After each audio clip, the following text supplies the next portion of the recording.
À Mongueux, les premières grappes de raisin ont été coupées et récoltées dès samedi. En raison de la météo, cette année, les raisins arrivés à maturité sont nombreux. Beaucoup de raisins, beaucoup de soleil aussi, on a très chaud, mais des vignes très chargées avec des beaux raisins. Un petit peu moins chargés en sucre que d'habitude, mais on a quand même des belles maturités aromatiques. Et ça va nous donner des champagnes peut-être un peu plus fruités que d'habitude. En moyenne, les vendanges durent 1 à 2 semaines.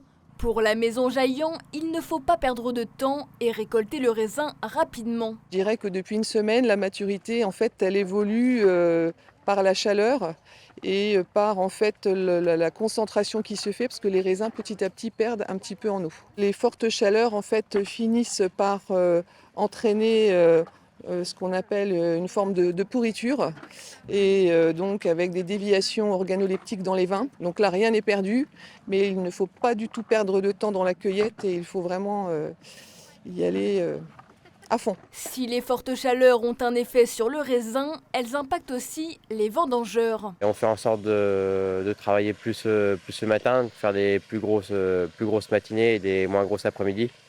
Parce que c'est vrai que c'est quand même compliqué pour les cueilleurs comme pour les porteurs au niveau de la chaleur. Boire beaucoup, prendre un chapeau, quelque chose sur la tête pour se protéger du soleil. Mais on a déjà connu ça en 2013. Il y a eu d'autres années aussi très chaudes, donc on a l'habitude. Disponibles en quantité, les raisins récoltés permettront aux maisons de champagne de continuer à constituer leurs réserves. C'est une sorte d'auto-assurance, la réserve. Et grâce à cette année qui est assez généreuse pour nous, nous allons pouvoir reconstituer la réserve et voire même l'augmenter, puisque de 8000 kilos, on peut passer à 10 000. Donc c'est très intéressant pour nous. Nous avions pendant un moment un vignoble qui était assez jeune, et cette réputation de vin jeune, et il y a longtemps qu'elle est passée. Tout est sous le signe de la qualité, comme se doit d'un champagne. Mongueux compte une vingtaine de maisons de champagne et près de 315 hectares de vignes.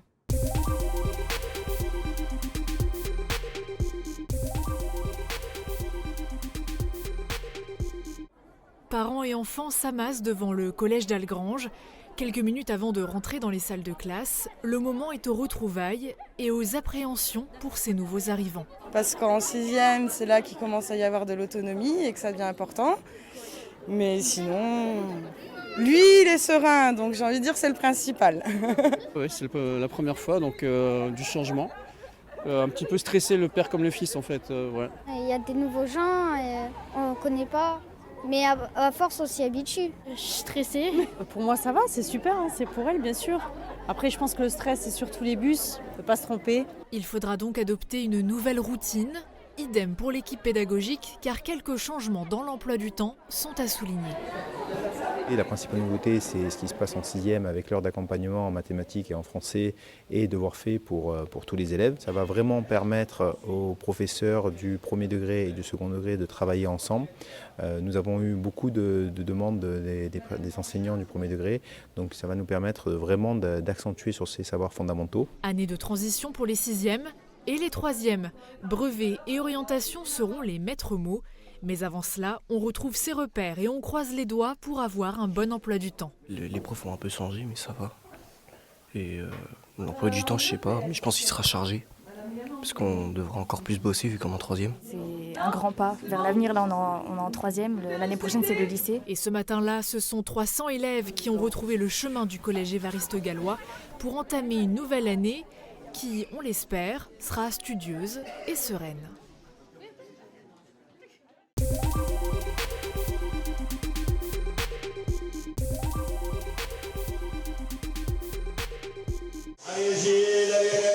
De la force physique, il en faut pour maintenir l'animal. Ces tondeurs venus de partout en France se sont affrontés tout le week-end au comice agricole de Rambervillers. 1600 moutons y ont laissé leur toison, à un rythme effréné, moins d'1 minute par bête. C'est très impressionnant. La vitesse qu'ils vont, c'est nickel. J'ai jamais vu, je l'ai vu à la télé et c'est quand même magnifique de voir des gens fonctionner comme ça. Hein. C'est un sacré boulot. Hein. Dans cette épreuve de rapidité, les compétiteurs ne doivent pas blesser les animaux ni abîmer la laine. Des gestes techniques et précis qui demandent des années de pratique. J'aime beaucoup faire les concours parce qu'on voit tous les copains et C'est comme une évaluation, ça nous permet de voir là où on est mauvais, là où on peut encore progresser. Du coup, c'est très intéressant. Après, quand on va retourner au travail tous les jours, de pouvoir essayer de corriger nos défauts.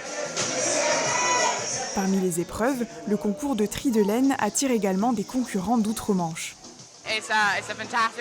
C'est une super opportunité de représenter notre pays et de montrer ce qu'on sait faire en Écosse. On est fiers d'être ici et j'espère qu'on va faire une belle performance. La manifestation met aussi en lumière des métiers en manque de vocation, avec une chute du nombre d'exploitations ovines. Si la France comptait plus de 95 000 structures en l'an 2000, elle en recense un peu moins de 35 000 en 2021. On manque quand même de tondeurs, on en a de moins en moins, parce que c'est pas rémunéré suffisamment. Si on fait que ça, on va travailler 12 heures par jour pour être plus ou moins au SMIC une fois qu'on a tout payé, alors qu'on sue comme des bêtes toute une journée, donc finalement ça rebute peut-être un peu pas mal de monde. On a besoin de manifestations comme ça pour faire la promotion de nos métiers. Alors, cette année, c'est le mouton, c'est la laine. L'année dernière, c'était la vosgienne. L'année prochaine, ce sera certainement un concours vache laitière. Mais l'objectif, c'est de faire parler de notre métier. Producteurs locaux, éleveurs, brasseurs, depuis 173 ans, le comice agricole de Rambervillers réunit toute une profession. Plus de 10 000 visiteurs étaient attendus ce week-end.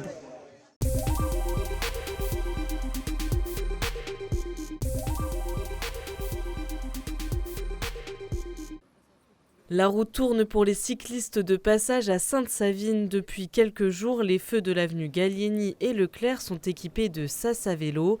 Des aménagements mis en place suite à une réflexion portée par le labo citoyen de la ville. L'idée, c'était vraiment que chacun puisse retrouver sa place et qu'il y ait un vrai partage au sein de la ville de Sainte-Savine. On a rencontré aussi des habitants qui nous ont fait part en fait, de leurs différentes demandes, parce qu'on a beaucoup de Saviniens qui font du vélo-travail et on a aussi beaucoup de loisirs avec la voie des Viennes. On a à des moments des bouts de pistes cyclables qui ne sont pas connectés entre eux. Donc l'idée c'était de reconnecter un peu ce réseau et de travailler vraiment sur un maillage qui soit plus pertinent pour les Saviniens. Ce projet a été initié par la ville de Sainte-Savine en mai dernier. Les sas à vélo sont délimités par des lignes en pointillés, ce qui permet aux automobilistes de s'arrêter et de laisser l'espace aux cyclistes. On est une ville de passage aussi, donc du coup on est obligé quelque part de le faire. Et puis c'est pas tant Sainte-Savine qui compte, mais c'est l'agglomération générale qui doit absolument faciliter le vélo dans son ensemble. Quelqu'un qui roule à vélo, qu'il soit sur la Chapelle ou Sainte-Savine, il s'en fiche, il veut être en sécurité et avoir des aménagements pour. Et donc effectivement, nous, on va essayer d'avoir une continuité de chemin et on va essayer aussi de penser le vélo à chaque fois qu'on fait quelque chose de nouveau, de ramener le vélo aussi sur le tapis. Objectif, mettre les cyclistes en sécurité et fluidifier le trafic. L'association Aube Durable a participé à la mise en place de ce projet. Ce qu'on a bien aimé dans cette proposition et dans cette démarche, c'est quelque chose de très facile, qui va permettre quelque chose de très simple, c'est de rendre visible le vélo, c'est le mettre en sécurité. Et si vous mettez en sécurité les cyclistes, naturellement, en tout cas c'est notre hypothèse, vous allez permettre à davantage de cyclistes de se mettre au vélo. Et plus vous aurez de cyclistes, plus vous aurez de vélos sur la chaussée, plus les vélos se sentiront en sécurité. L'idée centrale pour nous, elle est simple, c'est un coup de peinture, c'est facile à faire et vous rendez le vélo visible sur la chaussée. D'autres aménagements sont prévus d'ici l'automne pour faciliter l'usage de mobilité douce, notamment avec de nouvelles pistes cyclables et des céder le passage vélo.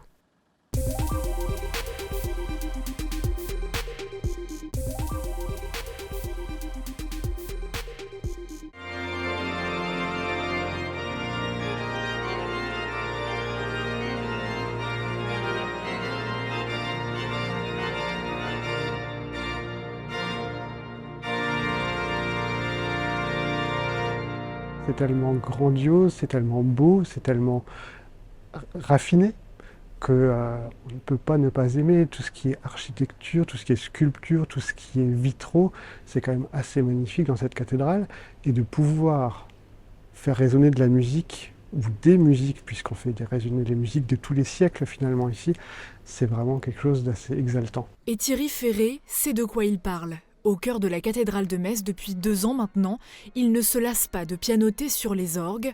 notamment celui du transept, pour y jouer de la musique baroque.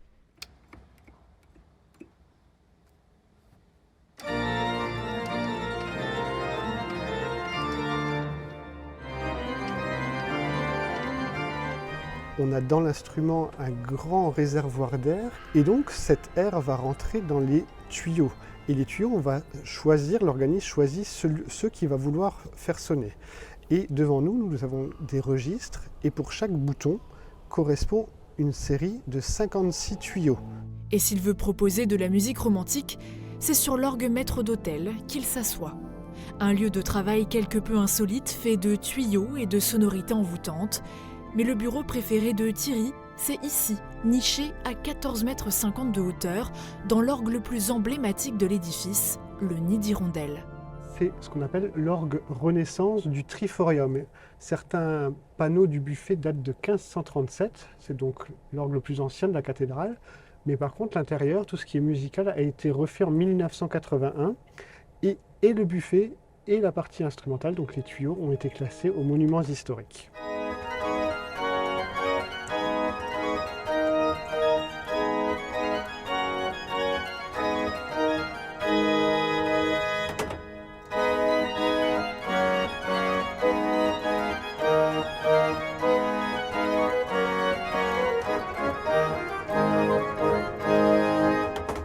Je pense que je suis attaché à cette cathédrale. Je suis mosellan, natif de Forbach, et du coup, on va dire, c'est ma cathédrale. Et il faut dire qu'elle est quand même très très très belle. Et il y a de quoi faire, on s'en lasse pas, quoi. Un régal pour les yeux et les oreilles, car observer Thierry, c'est s'offrir un instant en suspendu. Même si jouer de l'orgue n'en reste pas moins un travail essentiel pour les messes, comme ce dimanche matin par exemple. Une célébration, c'est 4 morceaux. Il y a l'entrée, la sortie, et au milieu, il y a ce qu'on appelle l'offertoire, et pendant la démarche de la communion, donc 4 morceaux. Et comme ici, nous avons des messes sur des instruments qui sont différents, donc de types vraiment différents, il faut préparer 2 fois 4 morceaux par dimanche. C'est à l'organisme de créer ce relief, durant les célébrations, pour renouveler un petit peu à chaque fois l'écoute et l'ambiance. Bien sûr, les fidèles ne sont pas insensibles à cette musicalité, loin de là. Parce que ça permet en fait, de prier, tout simplement. D'approfondir sa réflexion et de prier plus intensément. Comme disait saint Augustin, chanter c'est prier 2 fois. Donc c'est un accompagnement à la prière, les sons qu'on entend jouer, les voix, les différentes mélodies, ça permet vraiment d'entrer en profondeur dans la prière et ça accompagne cette prière comme un cheminement dans ce dialogue vers Dieu, avec Dieu. Thierry n'est pas le seul à en jouer, 5 autres organistes se relaient pour rythmer les célébrations tout au long de l'année. D'autres fois, des concerts sont même proposés ici avec des organistes invités d'honneur. Mais rares sont les profanes qui peuvent espérer s'asseoir à sa place. Alors Marie et Aline, de passage exceptionnellement à Metz, auront de belles anecdotes à raconter.